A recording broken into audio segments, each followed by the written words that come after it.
The death toll from the huge earthquake that hit Myanmar and Thailand has now crossed 1,000. The rescuers are still digging through the rubble of collapsed buildings. There's a desperate search going on for survivors. India has also dispatched the first tranche of humanitarian aid. At least 1,000 people have been killed and close to 2,000 people have been injured in Myanmar. Now, the worst affected regions are the places where the rescue operations are going on in a full-fledged manner. With communications badly disrupted, the true scale of the disaster is yet to emerge. The toll is expected to rise significantly. India has sent humanitarian aid. There is a flight which has been dispatched to Myanmar. An Indian Air Force C-130J aircraft has flown in from Hindon carrying 15 tons of relief material. Relief material includes tents, sleeping bags, blankets, ready-to-eat food, hygiene kits, solar lamps, generation set. Essential medicines have also been sent out. The epicenter of this dastardly earthquake was Myanmar, and in Myanmar, the rescue operations are going on. In Thailand also, the rescue operations are going on in a full-fledged manner. India has sent close to 15 tons of relief material, which includes tents, sleeping bags, blankets, ready-to-eat meals, water purifiers, solar lamps, generator sets, essential medicines, antibiotics, gloves and syringes have also been sent by India. The External Affairs Minister S. Jaishankar is personally looking at the rescue operations that are taking place both in Myanmar and in Thailand. Rescuers also are digging through debris and through collapsed buildings to look for survivors.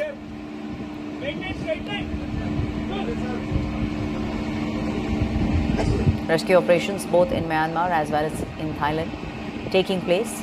The epicenter was Myanmar and the earthquake was 7.7 on the Richter scale.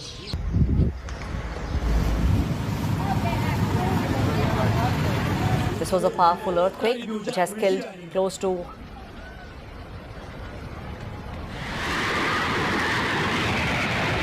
At the moment, I'm joined by Christina Case, who's joining me from Bangkok. Christina, if you can tell us what's the level of devastation that we are seeing in Bangkok. We have seen those horrific images coming in, the buildings shaking, and most of the buildings, a lot of under construction buildings, also turning to rubble. Yeah, so the level of destruction, I would say, I know a lot of hotels are cracked. I think even in my hotel where I was staying, some of the walls were cracking. The girl that I'm with actually stayed at a different hotel because she was on the top floor. She was on the 29th floor of our hotel when it happened, and our pool was splashing everywhere. So she was nervous to stay. She stayed somewhere else. But everything's pretty much back to normal now. It seems kind of odd. I've never been in a natural disaster before, so it seems like everything should just be on pause. But everything is just back to normal. All the stores are open. The streets are full.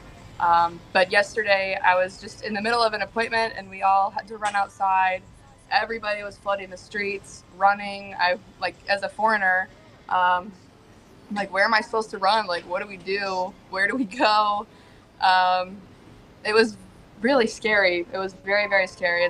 I've never experienced anything like it before, but today is a new day and I'm just grateful to be alive, grateful to be here, and yeah, everything's just back to normal, it seems. So, Christina, were you in the building when the earthquake hit, or were you out on the street when the earthquake? I was in the basement of a building. I was laying on a table actually, and I was like, "Are you moving the table?" Like, I'm sitting here moving on this table, and she's like, "No, I'm not moving the table." And I'm like, "Okay, well, like something's moving under us." And then someone came in and was like, "We need to go."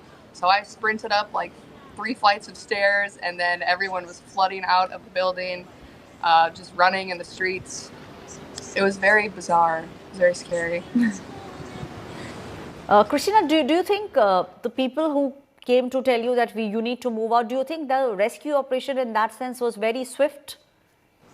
Yeah, I do think so, because I think it was just a random, like another worker in the building that ran in and was like, "Hey, like we actually need to get out."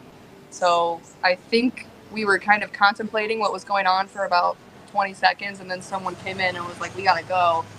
So it was very quick, I would say, yeah. And today, as you're pointing out, things are back to normal as they were? Yeah, I mean, everyone's outside walking in the streets. The streets are less crowded today. But yesterday it was shoulder to shoulder all the way up and down Sukhumvit, which is where I was.